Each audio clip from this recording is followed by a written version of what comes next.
Next, we will discuss about rigid body, chapter 8th and class 11th physics.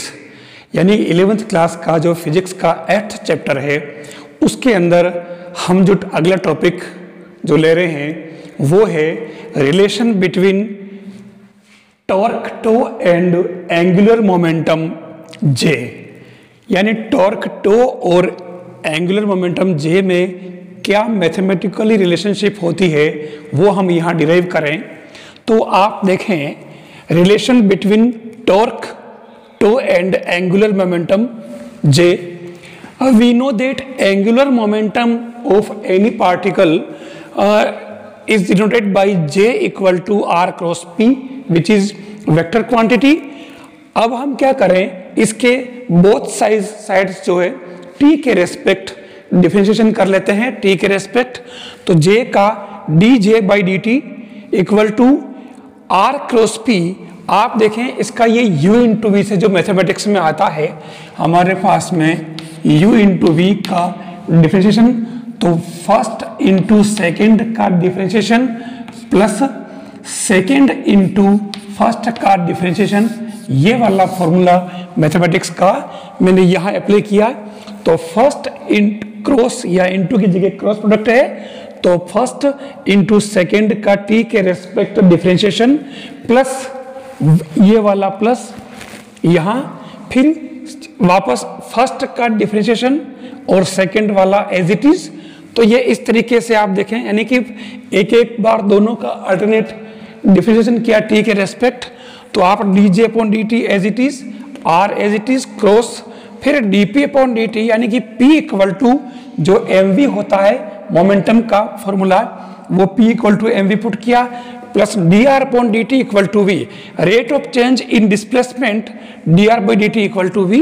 तो ये velocity इसको put किया, फिर p equal to M v, next d J upon D T equal to r as it is into m constant of particle, m is the constant, therefore m start में ले लिया multiply में, और v को d by d T के साथ में लिया, यानी rate of change in velocity of a particle dv equal to d t m और v क्रॉस v। आप यहाँ देखें dv by d t rate of change in velocity of a particle equal to acceleration of given particle a।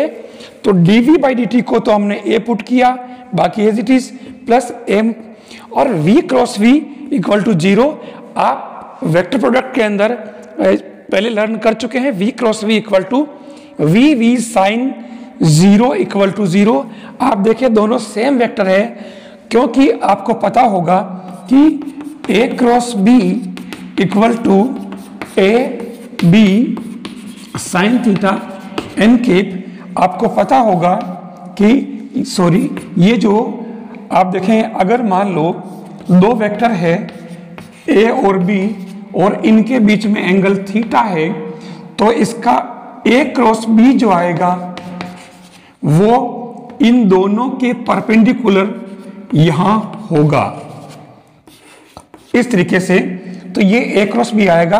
तो यहां पर आप देखें कि इस मेथड से यहां v क्रॉस v को v लिखा, और थीटा जो है इन दोनों के बीच में हमारे यहां पर a और b दोनों ही वेक्टर v को इंडिकेट कर रहे हैं। तो v साइन थीटा की जगह हमने 0 कर दिया, तो ये पूरा वेक्टर टर्म 0 हो गया।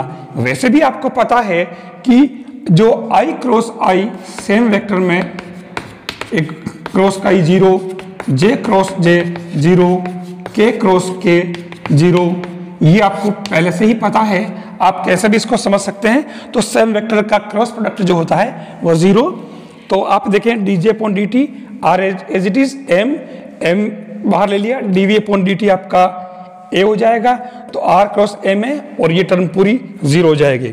आप देखें r as it is and m a is equal to F, यानी कि Newton's second law, F equal to m a. तो ये एफ एम ए को अपन ने एफ लिखा, तो d J upon D T equal to r cross F. आप देखें d J upon D t r cross F, it means tau, कि जो टॉर्क का फॉर्मूला है, टॉर्क को आर क्रॉस एफ से डिनोट करते हैं। तो आप देखें फाइनल रिजल्ट क्या आया, dj upon dt equal to tau. अब क्वेश्चन ये बनता है कि prove that rate of change of angular momentum is equal to the momentum of force और टॉर्क, यानी जो एंगुलर मोमेंटम की रेट ऑफ चेंज होती है वो टॉर्क के इक्वल होती है। ये इस तरीके से इसका फाइनल कंक्लूजन है। आप इस तरीके से ये इसका फाइनल रिजल्ट प्रूव करें, dj upon dt equal to tau. ये 11th क्लास का जो 8th चैप्टर है उसका काफ़ी इंपॉर्टेंट टॉपिक है।